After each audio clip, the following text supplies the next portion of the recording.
Welcome to Speakernomics, the official podcast of the National Speakers Association, created and hosted by speakers for speakers. As we count down to the new year, we're celebrating our top 10 episodes of 2025, packed with powerful insights to help you become a better speaker and build a better business. Before we dive in, here's a quick announcement. Speakernomics is getting a glow up. Launching in January 2026, we're coming back with a fresh format, dynamic new hosts, and a stellar lineup of subject matter experts. Click the link below to subscribe and download wherever you listen to podcasts. The stage is set. Let's tune in. Coming in at number 6 of Speakernomics' most popular 2025 episodes, we're listening to a compilation episode and mastering your marketing material. And on this episode, we'll be looking at a problem again from quite a few perspectives and from quite a few experts, a sweet 16 of them, in fact, all in one show. Then we'll draw some answers and insights from their points of view. Now, to all my speaking friends, what do you need in marketing to be successful? It's that one thing, right? That one bright, shiny object that we need to invest in that will make all of our business take off. Or is it something else? Or is it all the things together? What a speaker views as the most important piece of marketing material versus what a bureau or meeting planner or booking agent or other may not always be the same thing. Other than being a great speaker, though, our profession also requires us to do other jobs to be successful, like salesperson, accountant, travel agent, etc. The question is then, are you a great marketer, and what's the most important piece of marketing material for a speaker?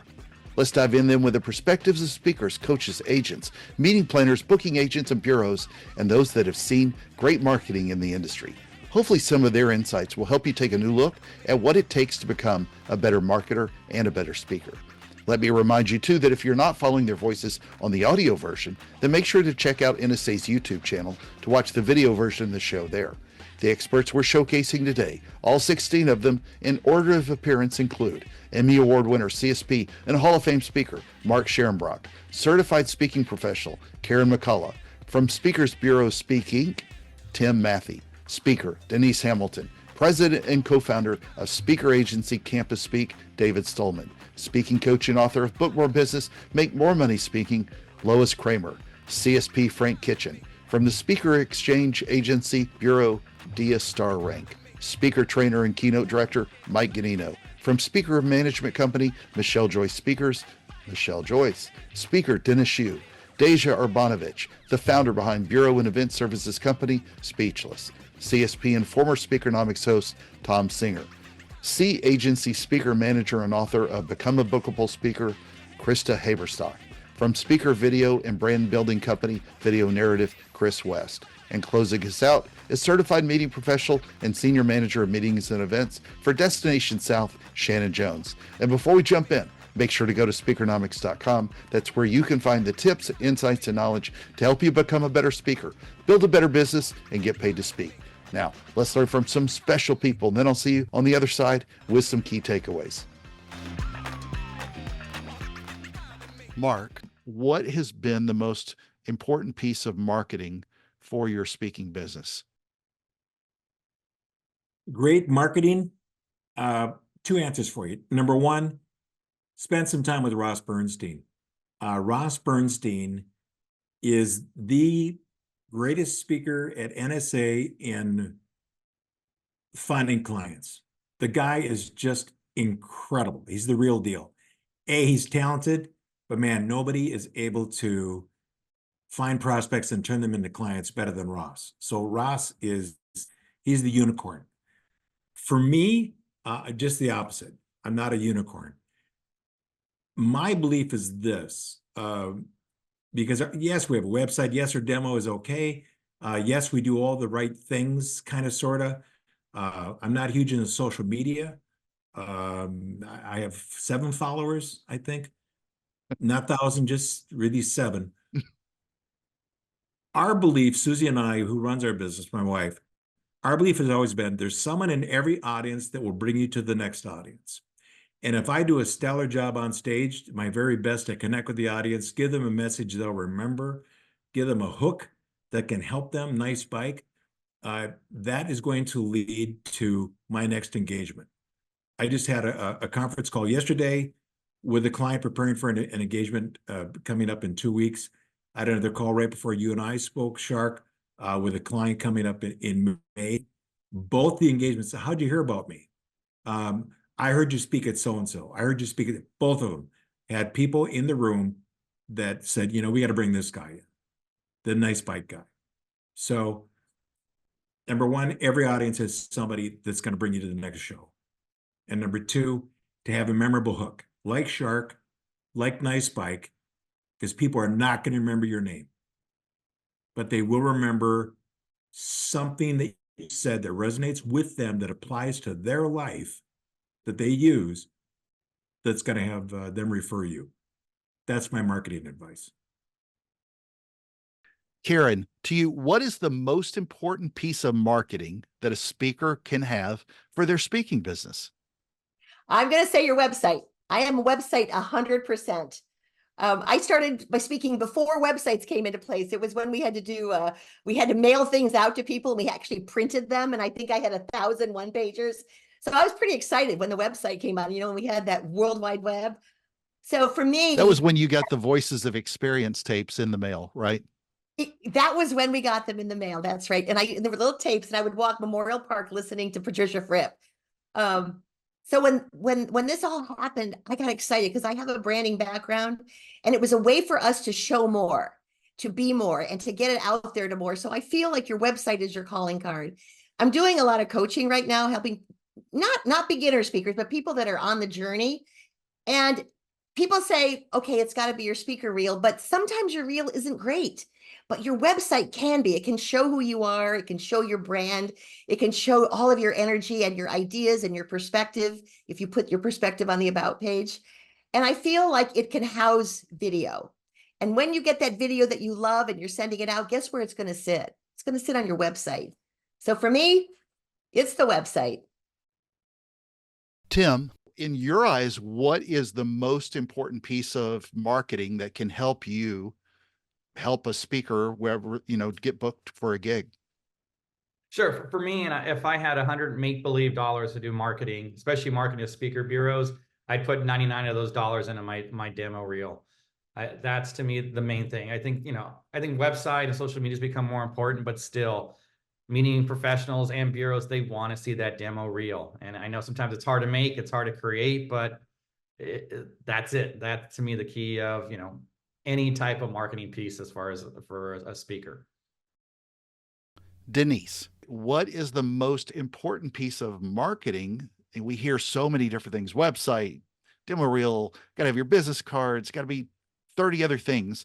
What is the most important piece of marketing that a speaker can have for their speaking business? For me, it's thoughtful, confident thought leadership. And that means you're consistent wherever you are. On social media, you're sharing real wisdom, real thoughtful ideas that people can learn from and grow from. Your content on your website, there's a through line of confidence. We have a lot of apologetic, and I would dare say replicated thought leadership. Stop regurgitating other people's ideas, put forth your own courageously and confidently. And I believe your people will find you. Some people will be turned off by it. That's okay. They weren't going to be your customers anyway. But if you're courageous in putting forth how you see the world, I believe that's how your people find you. David, what do you find makes the best marketing material for a speaker? I know you're in the college market, but college market or not. Yeah, well, I think all of education is just, when I think of marketing, you can think of Coca-Cola. The best Coke marketing is an example. They're not describing the brown liquid in the can, but the impact once the can is empty. So what I see that is a typical speaker mistake in marketing, whether it's video or it's a print piece, social, it's describing them. It's describing their secret sauce, their outlook on the world, what drives them to do the work that they do as the center of their marketing campaign, as opposed to the impact of their work. And so, I see great marketing as something where you can feel that red sort of thread that goes through all of those things. The impact of what they do being center, that impact being understood by the three different audiences, the person that's writing the check for the impact, the person that's arranging and selecting the speaker to make an impact on the third audience, that audience who consumes and becomes better because of the speaker. And when that red thread starts there and goes back through the speaker's credentials and the speaker's way of looking at the problem and the speaker's authority and experience and with their drive and their background and all of those things, but centering it around the impact that is delivered to the audience and going back to everything else. That's where I see great marketing. Lois, what is the most important piece of marketing that a speaker can have for their speaking business to get it off the ground and moving and getting them into gigs? That's a great question. And I would tell you, I don't think there's just one, but a couple of things. I think you have to have social proof that you can do and deliver on what you say you can do. I think testimonials are incredibly important because that's what gives the person who doesn't know you, who has not seen you, the confidence to know, like, and trust you. So testimonials in the form of social proof, incredibly important. You have to have a great website, great marketing materials, but I would say second after social proof, really second after social proof, you have to have great video. This is a visual medium in speaking, and you have to be able to showcase what you're going to do for that client. That client wants to have the confidence that you can do what you say you can do, and showing yourself on the platform in front of an audience is absolutely key. So beyond just a speaker video, having clips, just separate clips, YouTube shorts work great professional speakers right now that showcase your ability to present, remembering that nobody is going to watch your whole speech on video. They're going to look at clips. And in those clips, you may not have time to make an entire point, but they will look at your style, your energy, and do you seem to be connecting with the audience? I think those are two really important things. Frank, what is the most important piece of marketing that a speaker can have for their business? It sounds crazy, Shark, but I think the most important piece of marketing is a great program. I mean, people want to talk about funnels and clicks and websites and videos, but it's difficult to sell. We're here in Speakernomics, so we can watch our language, but poop. I mean, that's the best thing I can say about it is if you don't have a good product, I mean, we watch it on a day-to-day basis when it comes to marketing. And I'll say movies, for example. And you watch these movies, they put this big marketing campaign into the movie to get people in that first weekend. People see the movie and the movie's terrible. So word of mouth goes and you find out this is the #1 movie the first weekend. And the next weekend it's dropped like 60 or 70% because it wasn't quality. But then you have these other movies where they're just amazing and the word of mouth spreads and more people book it. And you don't see lots of commercials or marketing campaigns. They have a quality product. So the #1 thing for marketing is to have a quality product. Dia, in your eyes and what you see with clients, is the most important piece of marketing that a speaker can have to elevate their speaking business and get booked? Mm-hmm. Without a hesitation, it's the demo video for sure. I'll age myself a little bit, but we used to call them sizzle reels, back in the day. Speaker had a sizzle reel. And I kind of like to lean more now into a demo reel, meaning that it's not just all the flash and blitz that clients are asking to see. When they want to see, what they are asking to see now is most speakers are putting flashes of testimonials. There are lots of client testimonials. They're also putting lots of flashes of name brand companies like Google and Walmart and, big fancy places that they've done work with or for. And while clients don't mind seeing that, that is not really what they're after when they're taking their 4 to 7 minutes to sit down and look at you on a video. I mean, obviously the normal assets, professional headshots, bios, topic titles with descriptions, and then, tangible learning objectives of what you'll learn from that keynote. But the video, the clients want to see you and they want to see you on stage. And they don't want to just see flashes of, oh, he was in this big arena or she was on this, little boardroom adventure or a huge stage with, two big screens and lights. What they want to see is they want to see you up there talking and delivering the content. So different, again, take us back 10, 15, 20 years ago, the sizzle reels were just a lot of flashy, commercially woo-woo. And now in these demo reels, I would tell you clients are, in fact, I'll have a client, if I have a speaker reel that is still a little too flashy and not enough content, I'll have a client say to me, can you get me another video of them just doing their keynote? I mean, these clients are hungry to hear what you have to say. So while you don't want to give away the bank in your sizzle reel, right? You need to leave some of the good juicy stuff or the bang to the story or joke or whatever. I get that. But I would tell you 75% of that video, however long it is, be of you actually delivering nuggets of information on stages is way more important than you showing what glamorous companies you've worked for or client testimonials that are, of course, are going to say wonderful things about you, right? So when it comes to an asset, that to me, hands down, is what clients want to see. And one final tip I'll give you on that, because these videos, as you well know, they take a ton of time, constantly gathering as much video as you can, and they cost a ton of money to produce. They truly do, unless you know how to do it yourself. But one little tip I might share with your viewers is, as you're compiling your video libraries of you being on stages, try to make sure that either the person if it's a videographer that you've hired or maybe that the company has or whatnot, make sure when you produce your video, your demo reel, get rid of any dates in your, don't be behind a screen that says 2023 or 2024, whatever, because we will have clients that might, a 2-year-old video should be just fine. I mean, maybe you've improved a little in 2 years, but overall, if you're a professional speaker, there's not probably been leaps and bounds of changes of your video in 2 years.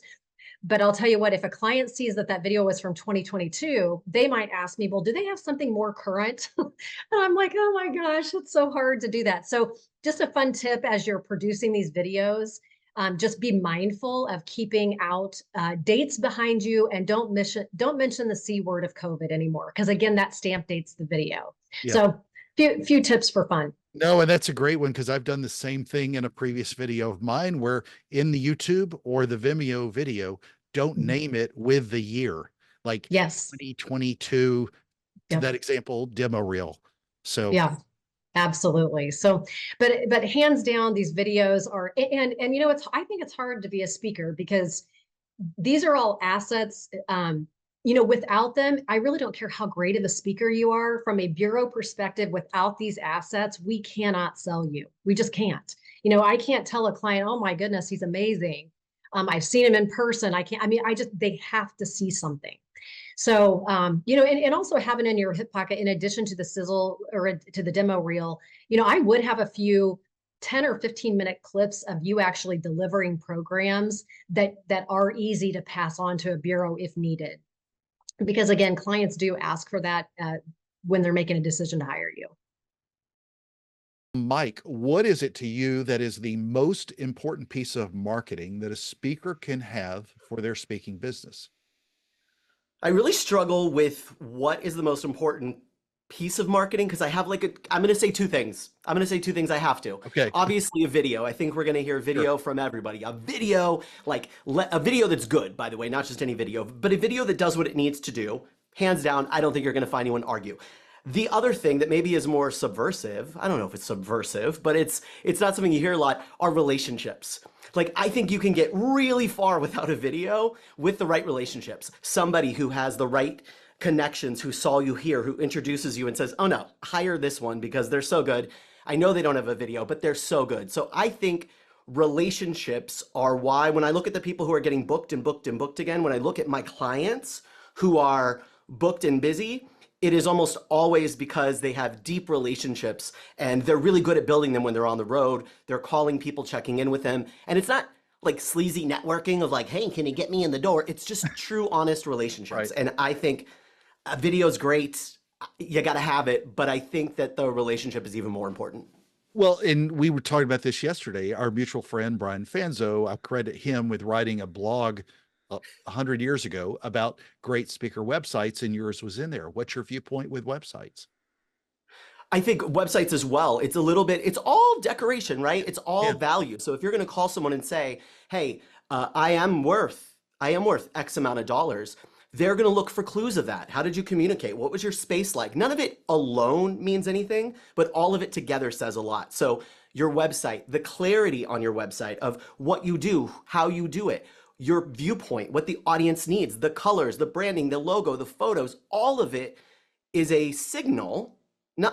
Again, if you have a great website and you're not doing a great job at relationships and your video's not great, you're not going to win. Right. But when everything is just continually dialed up, you just keep checking the dials, you have your best shot at doing so. So I think websites are certainly important because they're a value and a quality signal. Michelle, what's the most important piece of marketing that any speaker can have to elevate their speaking business? I'm going to be a little tricky on this one because I want to include more than one answer. Okay. I'm going to say the best marketing asset a speaker can have is a comprehensive website that includes everything a meeting planner needs to know at 2 a.m. at their fingertips, including, and here's what I wanted to make sure I put in there, including a fantastic demo video. They're equally important, so I have to say both. You have to have a great website, but you also have to have a great demo video. As an agent, you represent a lot of higher dollar, than the average worker speaker, if you will. Do you see where that changes over? I mean, obviously, it seems like the bigger they get in their fees, sometimes, not necessarily always, but sometimes the better their website is for having all of those things. Actually, I don't think so. I know a lot of speakers at a lot of different fees that have fantastic website. I think in today's world, having a great website is not as hard as it used to be. True. Right? We're living in a digital world. So it's not like it's a foreign entity. I think the demo videos get a little bit fancier as your fee increases, as they should, right? Because people with larger fees demand larger audiences and they have more credibility in that space. But I think it's important to understand what meeting planners are looking for. So when I'm talking to speakers, that's the lens that I'm always looking through. What do my meeting planners or my bureau partners look for? And, there's a big pitch towards self-service websites. People, they want everything and they want it at 2:00 in the morning when you're not available to take a call. So just make it easy to do business with you. Have everything in the right place, right? So have your program descriptions, have why your area of expertise is important to that audience, have testimonials, have proof that you are who you say you are on stage. That's where the demo video comes in. Meeting planners ultimately are looking to eliminate risk. They can't get on a plane and preview 20 speakers. So that video has to show exactly how you're going to show up for them and their audience. Dennis, in your opinion, what is it that it makes the best marketing material for a speaker to have to help them grow their speaking business? Shark, to grow your speaking business, the best thing to have is a series of podcasts. Why? Because just like Mexican food, where you have beans, cheese, rice, tomatoes, that can be repurposed into a book, into a YouTube channel, onto your website, into a brochure, into all kinds of other related materials. And there's nothing as powerful as the co-trust from content you create with other people. And the beauty is you only need to do it once. I remember I got on an episode with Shep Hyken because I have a best-selling book in social media. And that podcast episode has gotten us clients. It's improved my SEO. It's grown my social media following to 1 million followers because of that episode and other podcast episodes that we were able to repurpose. People want to listen to experts that are discussing something, not you talking about how great a speaker you are. All right, Deja, what do you think is the most important piece of marketing that a speaker can have for their speaking business in order for them to get booked? I am going to say a great reputation. I think this might be unconventional compared to what my colleagues in the speaking industry might say, but a great reputation in my mind is probably the most undervalued, powerful tool when it comes to building your speaker business. And I say that because it's overlooked, except for the fact that the majority of a speaker's gigs are going to come from referrals. And the reason why you're going to get referrals is because you have a great reputation. And I'll also say that the opposite is true. One of the things that can derail a speaker business quicker than anything else is a bad reputation. In fact, I just had a conversation with one of my colleagues last week about a speaker. We'll call her Rachel, and she asked if I ever did business with Rachel. And I had in the past. And she said that she had to, and it was terrible. Rachel ended up canceling last minute within 24 hours. And I had a very similar experience with her. Now, I want you to think about that for a moment, Shark. Here now are two bureaus that both have a poor impression of Rachel. And so when I'm in my next conversation with the next bureau about a speaker, and they say, oh, I'm thinking about hiring Rachel, what's your experience with her? We now have two data points that are not looking so good for Rachel. So I think that when it comes to marketing, the best thing you can do is have a great reputation. And this fictional Rachel, and again, it's Not fictional, fictional. is probably blaming bureaus for not getting her book nearly enough. So, but for somebody that's a new speaker, or one that you're not, I say new speaker to you, or one that you don't have a good reference line on, what do you do? Because you're not just recycling the people that you do know or that your friends know. Sometimes it might be a new person to you. You know, you would think that, but the truth is that my directory is tens of thousands of speakers, meaning I've worked with that many. And so a new speaker coming in is it's a very large hurdle to get over. However, it's not impossible. So part of having a great reputation will also include different aspects. So word of mouth, if there are any reviews of you on LinkedIn, you can create reputation for yourself. It doesn't have to just be, I work with this bureau and this bureau is going to tell me. There are so many other ways that you can create a great reputation for yourself, from the content that you're putting out there, either on YouTube or Instagram or any social, LinkedIn, to the reviews that maybe you even get on Google for a Google business. There are actually countless ways that you can create a great reputation for yourself. Another way that you can, especially for new speakers, get a great reputation is through other speakers. So I find, Stark, you and I were just talking about this, that speakers tend to be a part of different mastermind groups with other speakers or forums with other speakers. And so if you have a great reputation with them, and a speaker doesn't have to have seen you to say, yeah, Shark's a great guy. And that's all you need. Hey, Shark's a great guy, he's worth your 5 minutes. Or Rachel is a great lady, she's worth 5 minutes of your time. And that's really all you're asking for when it comes to a great reputation, is a moment for that initial connection. So yeah, under leveraged is speaker to speaker, because with any luck, some of the speakers in your mastermind group are actually speaking. And that means that they have this client that they maybe can't go back to because their content is different or the client is looking for something different. So what better way than to pay it forward than to say, hey, you know what? You liked me as a speaker. I think you might want to talk to Shark for next year. Oh, they got to do that. Tom, what is the most important piece of marketing that a speaker can have that helps drive them to get more business?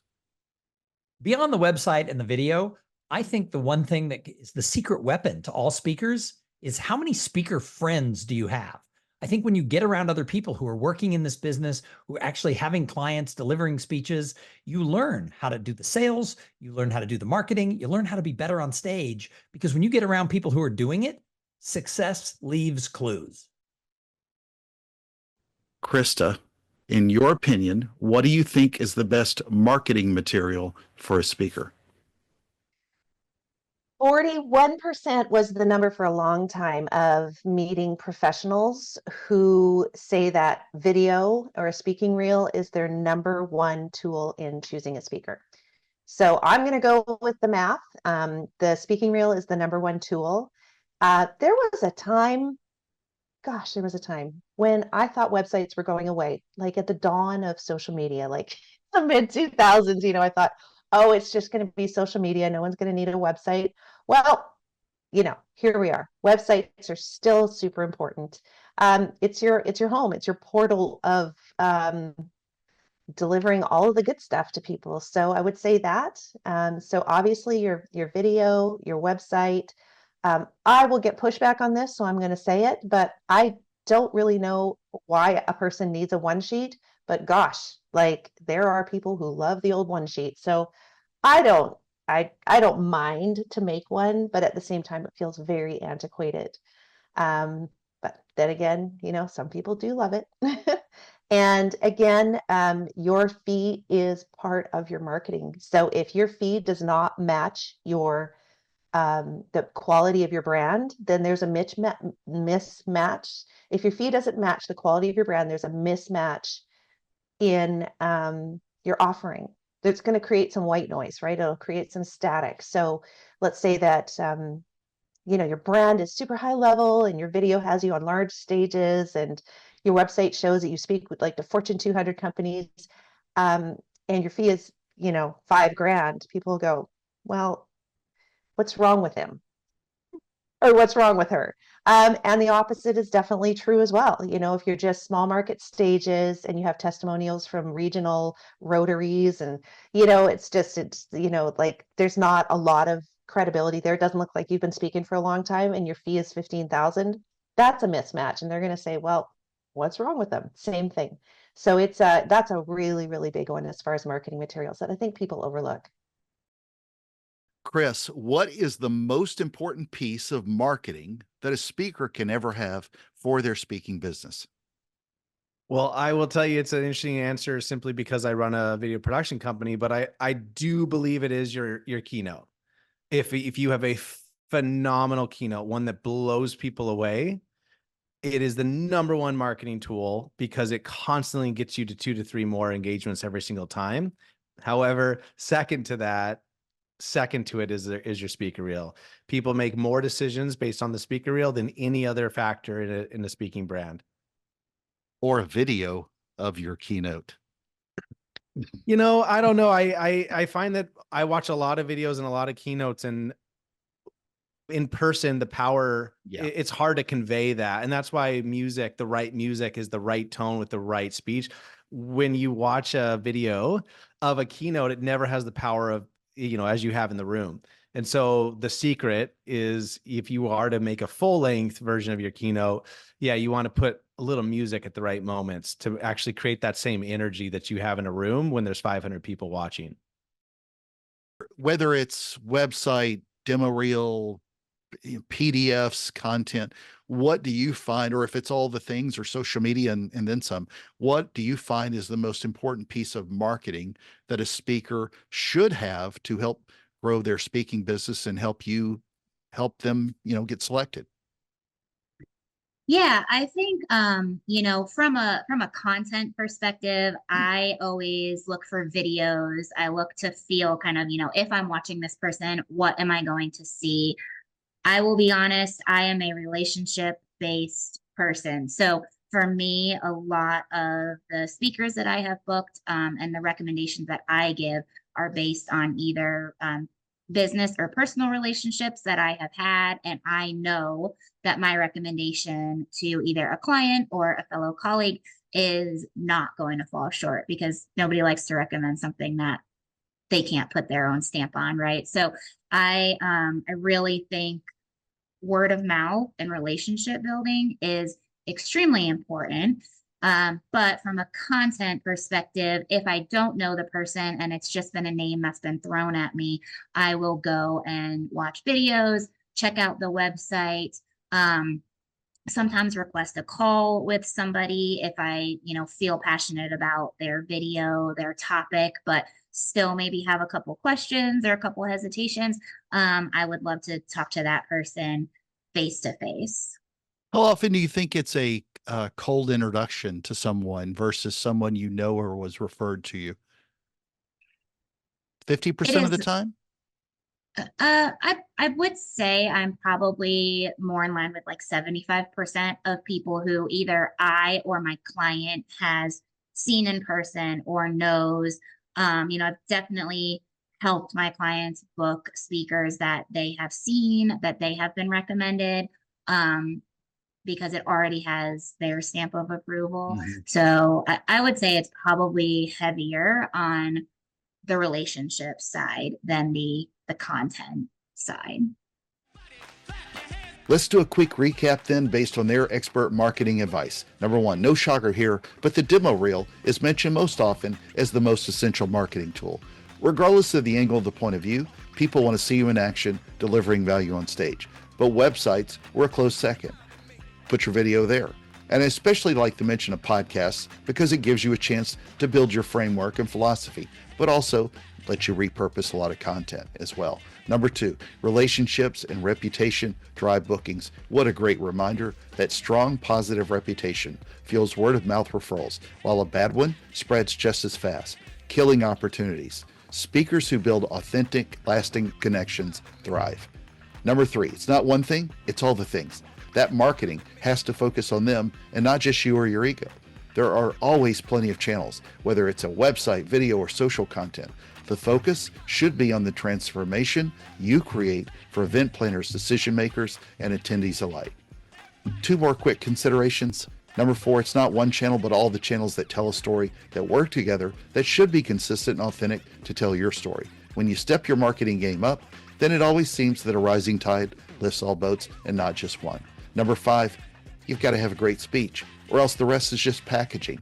There are a lot of extremely successful speakers, many Hall of Famers, and folks in the $1 Million Club as speakers, in fact, who don't have great demo reels or great websites, but meeting planners book them again and again, know that their product far exceeds their marketing.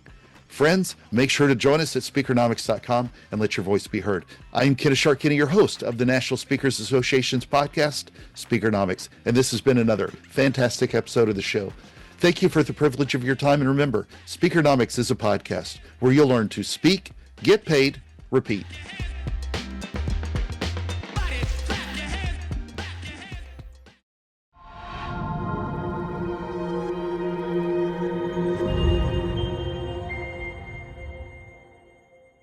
Thank you for listening to Speakernomics, the official podcast of the National Speakers Association.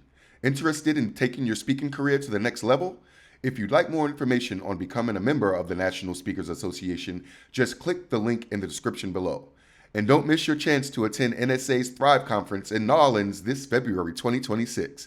It's the ultimate event to gain exclusive insights and practical skills from top industry leaders. That link is in the description too. We'll see you there.